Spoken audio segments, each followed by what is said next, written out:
Hey guys, welcome back to Topher Drives, and welcome to the 2022 BMW 230i.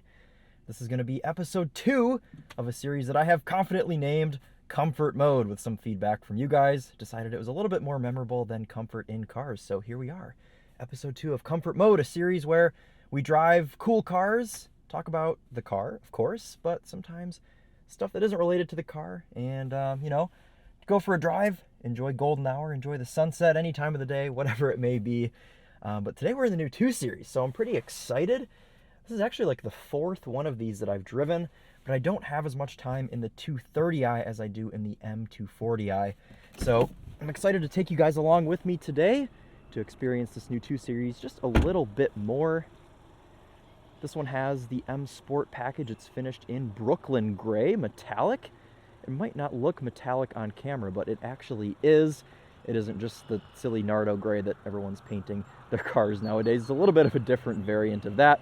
And we've got an oyster interior. It's a little bit of a strange spec. We're also running on snow tires today in this 230i.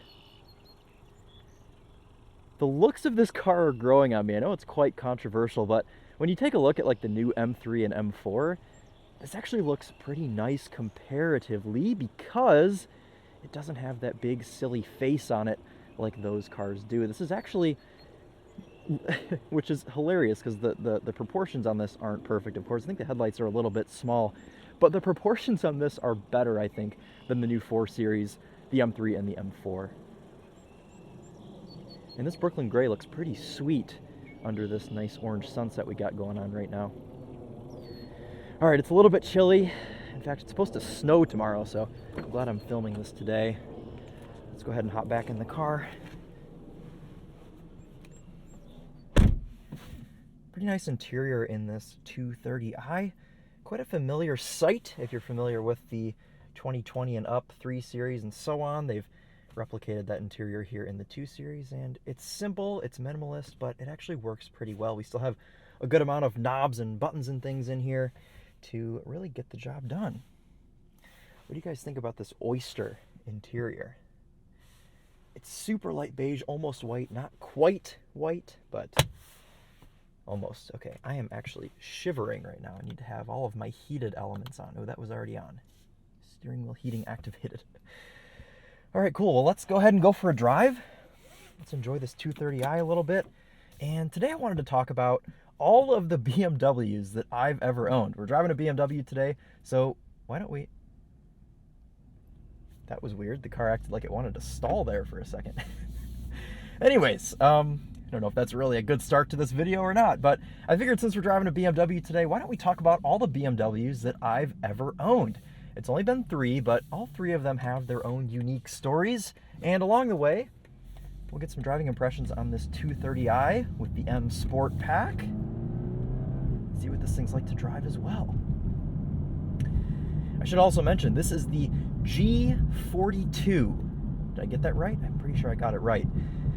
BMW codes are so hard to keep track of nowadays, as well as model designations. This is a 230i, but it has a 2-liter inline-4 turbocharged engine. So technically, well, shouldn't it be a 220i? BMW has strayed far away from this since like the E90 generation of cars, or E46 maybe even, because I have a 323 currently and it's got a 2.5 liter. Anyways, we'll get into all that in a little bit as far as my personally owned cars. I do really quite like this new 2 Series though, especially that M240i. We were driving that a couple weeks ago. A fabulous car. So far this 230i, just under first impressions. I've only had it for about a day, so we're very early on into my time spent with this 230i, but so far so good. I actually drove one of these in California on the most beautiful canyon road I've ever seen in my life, so that was pretty fun. But again, I only drove it for about 40 minutes there, so not a full impression of the car, just initial impressions. And again, we're driving by my old middle school here and my old high school right here in front of us. Places where Topher of years past would sit, draw cars, actually quite a few BMWs on my assignments turned in, but anyways. So why don't we go ahead and start off with the first BMW I ever owned. It was a 1989 BMW 735iL. Kind of a throw from left field there. I think that's the right thing to say. But anyways, my first BMW was a 7 Series, E32 second generation 7 Series. And I bought it, well, to be honest with you, I don't know why I bought it. I was really like craving an 80s car for some reason, and that one just happened to pop up on Craigslist. This was in 2017, I believe. I was 19 years old, and yeah, I was after an old BMW. I really wanted an E30. In fact, I had made plans to go buy an E30. It was a 86 or an 87 325 ES manual, white with red interior. It was in Chicago. I was on the bus going out to buy that car, and the seller told me his wife was in labor or something, and then I never heard from him again. That's a whole separate story. Anyways, I found this E32. It was a one-owner car, full service history, very clean. It had a little bit of rust at the bottom of the doors, but the guy that was selling it only wanted like $2,000 for the car. So I went there, looked at it. I offered him $1,500 cash on the spot. He said no, so I left. And then later that night he texted me and he's like, I'll take $1,800 for the car. That's my bottom dollar. Do you want the car or not? $1,800, I've got someone else lined up. I was like, I'll do $1,700. How about 17? We can meet in the middle between 15 and 2. We'll do 17. And he was like, no, I don't think I want to do 17. I think 18's the number. But anyways, we met smack dab in the middle at 1,700 after a couple different text messages, and I owned the car. I owned my very first BMW, and it was so nice. I'd never owned a big luxury sedan like that before, and it was fabulous. It was bronzed beige with beige interior, and the TheTopher actually filmed this car. It's on the TheTopher channel and the Winding Road magazine channel, so if you've seen the E32 that was driven in POV on both of those channels, that was my old car, and it was really, really fabulous.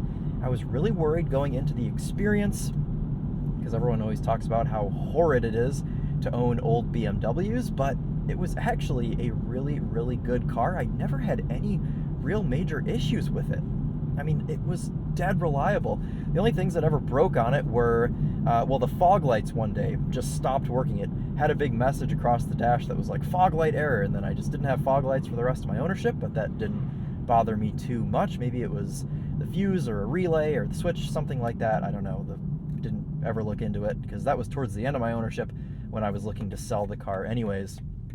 The other issue I had, the battery exploded, but that was a bit of my fault, because I put a new battery in the car because the old one died, and the battery location in those cars is really silly. The car has power rear seats, obviously you operate it with a switch, and the battery is under the power rear seats, so if the car dies, you can't then move the seat forward to remove it. Very, very silly design.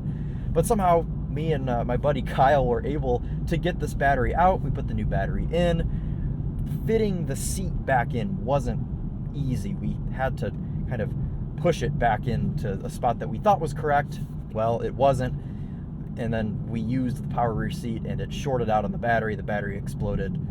Just a whole series of events that was not the car's fault. So really the only issue with that car that was its fault were the fog lights. And I owned that car for about a year. I owned it in college, my sophomore year. It spent a lot of time just sitting in my garage because I was driving my Lexus IS 300 5-speed most of the time, and I just had a 7 Series. Again, I don't know, just as a teenager, we make silly car decisions, but I'm 23 now and I still make silly car decisions, as you'll see on this channel. But that 7 Series was fabulous. It was a really good car. So I paid $1,700 for it. The only thing I did to fix it cosmetically, we fixed a little bit of rust on the bottom of the doors, and after that it looked really, really good. And I sold it for, I believe, $3,500. So I made a little bit of a profit on that car, but I wish I would have kept it because it would be worth about double that now. Those cars are trading for $7, $8, $9,000 in similar condition to the one that I sold, the one that I owned. So a little bit disappointing there, but whatever. I made a little bit of money. I owned it for a year for free. See, I'm thinking the same thing that this GMC is thinking. I want to go around. It's a very nice OBS Ford. Oh, but I believe I've missed my opportunity. Oh well, we'll get them at the next one. Ah, beautiful sunset today. I want to start doing these drives during golden hour. Kind of cloudy though. I wish the clouds were not out right now. I want to see all of that orange from the sunset. Anyways though, so I sold that car still during my sophomore year of college. That car was fabulous, so I thought, oh well, I have another BMW. So a couple more cars went by. Winter time was coming up. I thought, well, I've always liked the way that the E90 generation of BMWs look, so I'll have an xDrive BMW E90. So my mind was made up. My winter car for that year was going to be an xDrive pre-facelift E90 sedan. Well, actually, I didn't care if it was a sedan, but sedans were the cheapest. So, and my budget was only about $6,000, so I had to figure out what was going to be the best deal for $6,000. A clapped-out coupe, a somewhat clean sedan, and wagons were totally out of the picture because those are very expensive. And I wonder if this thing has launch control. What do we think? Do you think it has launch control? Try sport mode. Sport traction. Launch control active. Excellent. Ooh, it spun its wheels a little bit. Man, they're 60. This thing's pretty quick. I love BMW's powertrains. Even in such a small capacity, they're able to squeeze so much power and torque out of them while remaining so quiet. It's such a quiet powertrain. When you drive in Eco Pro mode, it's unbelievably quiet. It's like driving an EV. Traction back on there. I've been averaging almost 30 mpg over the past 2 days. I'm sure that launch control there didn't help. Anyways, back to the story. I'm sorry, I get easily distracted. So I was looking for an E90 xDrive. One popped up at a dealership, and that should have been the first red flag, but bear with me. Was I a teenager? No, I think I was 20 at the time. So one popped up at a dealership in Kentucky. Now keep in mind, I live in Michigan, so that was quite a ways away. But it was a gray sport pack automatic 328 Xi 2007. It had like 102 or 103,000 miles on it. From the pictures, looked like it was a really, really clean car. So one day, packed up a day's worth of stuff, drove down to Kentucky to look at this thing at this small little dealership. The car was sitting there on the lot, and the mirrors were folded the wrong way. You know, BMW mirrors, they fold in. Well, these were like folded out or up, and that should have been my first red flag as well. I don't know why I decided to continue looking at the car. Also, the headlight switch was completely broken. It was like pushed in the car, and luckily the lights were set on auto, so the lights still functioned, but the switch, it did not. The tires were bald. It needed struts pretty badly. I believe the car was listed for like $5,800, and being that it was a dealership, it had a silly dock fee tacked on, and it was like $600 or something crazy. So this car would have ended up being like $6,400 out the door, but I was able to talk the guys down at the dealership to $6,000 even out the door. So I was already paying more than I was anticipating going down there. You know, I should have thought the dealership, you know, it would have been more money. But no, and also I should have known, well, with all these red flags that I just listed, I probably should not have bought the car. But anyways, I bought the car. I drove down like a week later. I had my dad follow me down there, and I bought it. And on the way home, guess what? Check engine light came on. I noticed it was leaking a tremendous amount of oil. So I was already regretting my purchase on the day I purchased the car. It was not a very good sign for the check engine light to come on. This thing was like idling like crap. Just really all around bad situation. But I was stuck with this thing now. So finished up that drive, got home with the car. This was now my junior year of college, so drove it up 2 hours to school, owned it up there. And when I tell you guys, this was just the worst car I have ever owned. Seriously, this thing just had non-stop issues. It was absolutely terrible. The first issue, of course, is the fact that it was leaking so much oil, more oil than any other car I've ever owned. And we replaced the valve cover gasket, replaced so many different things, and it never fixed the oil leak. And I was so fed up with this, I was at the point where I was just throwing gaskets at the thing, trying to figure out what was leaking. And it turned out, we ended up figuring it out, it was the camshaft position sensor was cross-threaded into the block of the engine, or wherever that mounts into the head. So, to fix this, we JB welded it back in. And it fixed the oil leak. There was no longer an oil leak in my BMW 328xi, so that was a good thing. Other issues, well, the oil level sensor, that was broken. Of course, if you're familiar with BMW E90s, you'll know that they don't have dipsticks. Oh, honorary mention, we're passing the orange house with the orange Nissan Rogue out front. Yes, very good one. Anyways, E90s don't have dipsticks, so your only way of knowing how much oil is in the car is if you look at the sensor. You have to rely on that oil level sensor to know how much oil is in the car. It's really a silly design. My Porsche Cayman S is the same way. Anyways, that sensor went bad, and of course one day it was like, Achtung, your oil is low, engine oil low, stop car immediately. So I pulled over, put some oil in it, and after I did so, the light still didn't go away, obviously. I was like, I wonder if it's just the oil level sensor. Sure enough, it was. So that ended up having to be replaced as well. So then what are we at now? Well, we're at the check engine light, the oil level sensor. Oh, also, when the car would get up to temp, the transmission would shudder terribly. It was an automatic trans in that car, and it was absolutely dreadful. I mean, really bad. Not to mention just the overall heavy steering in those E90s. I owned that car for like 9 months, and it was the worst car I've ever owned. Not all of it was the car's fault. The cross-threaded camshaft position sensor, that was by whatever idiot installed that in the car. And I guess the oil level sensor, that was the car's fault. But it really goes to show that you have to properly maintain these cars if you want them to keep functioning properly. Especially those Bangle generation BMWs, like the 06 to 13. That whole generation of BMWs, I'm so turned off to those at this point. Just because of my ownership. My buddy Dane has a 2012 X5, and it's getting to the point now where I think every warning light is on the cluster. So really just an unpleasant experience if you own those cars. You really have to be an enthusiast, and you really have to know how to work on them yourself.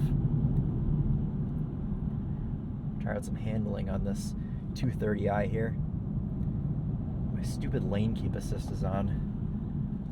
Take that into consideration before we go around corners too fast.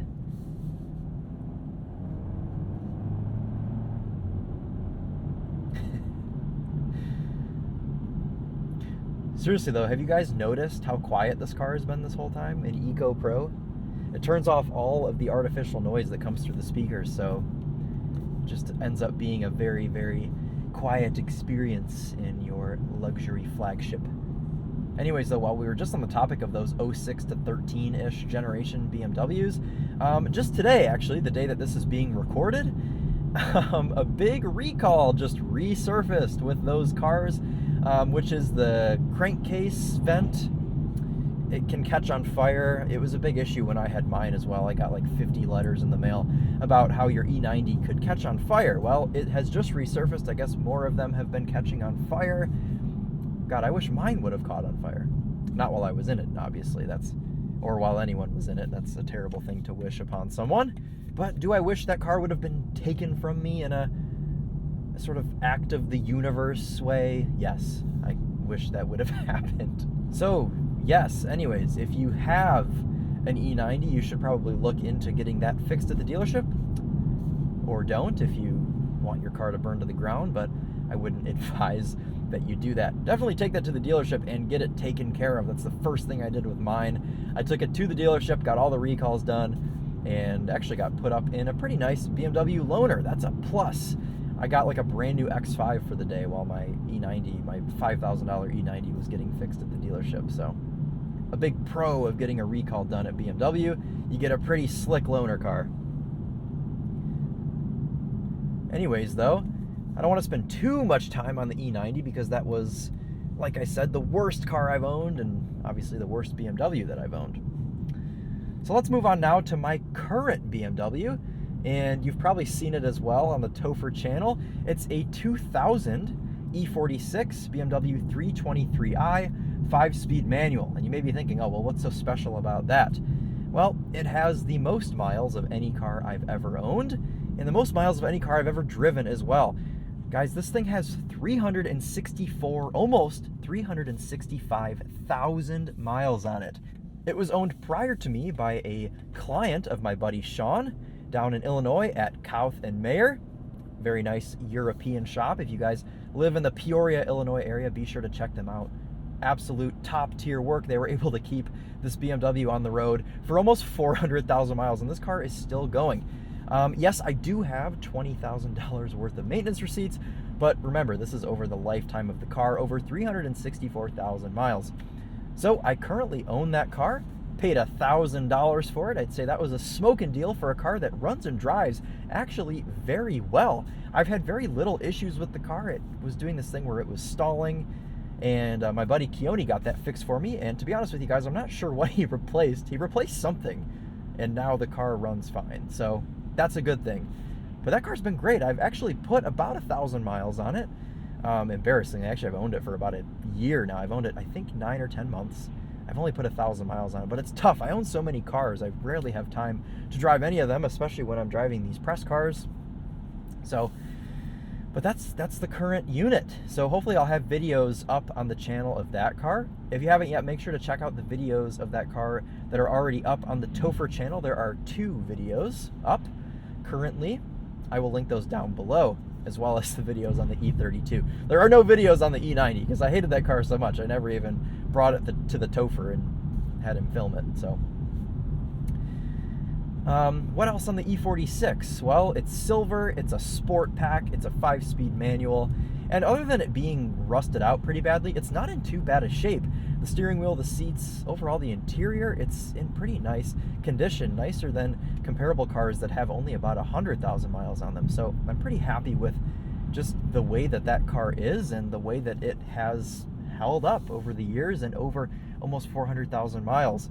I hope to keep the car for quite a while, at least as of right now. Of course, if I have to get rid of some cars, that would be one of the first to go. But I think it would be cool to have like a 1,000,000-mile Lexus, a Matt Farah type situation with that car, where just loan it out to people and have them put miles on it and see how many miles we can put on it before it completely breaks down. So that concludes my BMW ownership history. The 3 cars that I've owned, 2 of them were great, 1 of them not so much.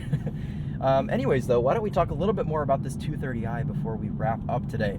Well, as I'm sure you've been able to notice during the duration of this video, we've got some really cool ambient lighting going on in here. I do have it set to purple because purple is the best of colors when it comes to ambient lighting, in my opinion. Plus, it shows up the best on camera, so I always run my ambient lighting in purple. Also, this 2-liter inline-4 turbo gives you some really, really cool turbo noises. Let's see if I can get it to do it here.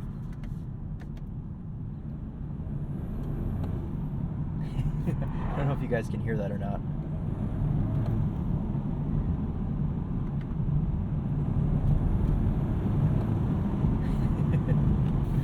You probably can't hear it on camera, but it's a very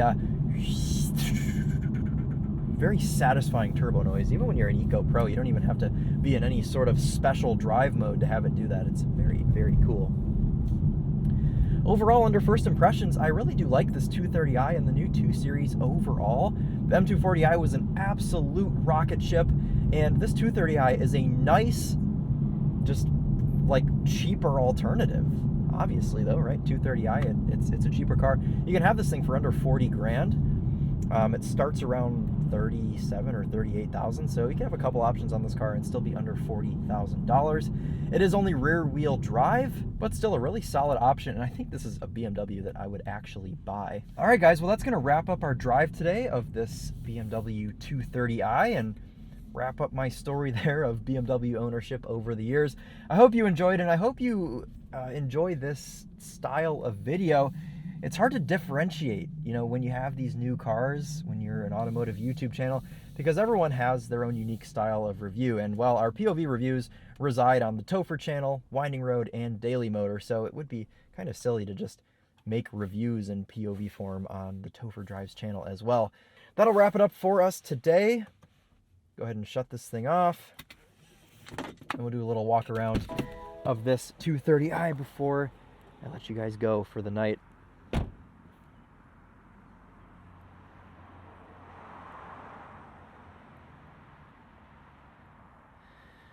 All right, guys, well, thanks so much for watching. Comment down below what kind of BMWs you've owned, what kind of BMWs you'd like to own, which one of my BMWs has been your favorite. I don't know. Leave me some cool comments. Oh, and also, if you made it this far, first of all, thank you so much. But also, comment down below some other things for me to talk about, because I'm really bad at thinking of things to talk about in these videos. So hopefully I didn't bore you to death today or talk too fast or anything like that. Any constructive criticism is appreciated, as this is only episode 2 of Comfort Mode. So again, thank you all so much for watching, and I'll see you very soon in the next video. Take care.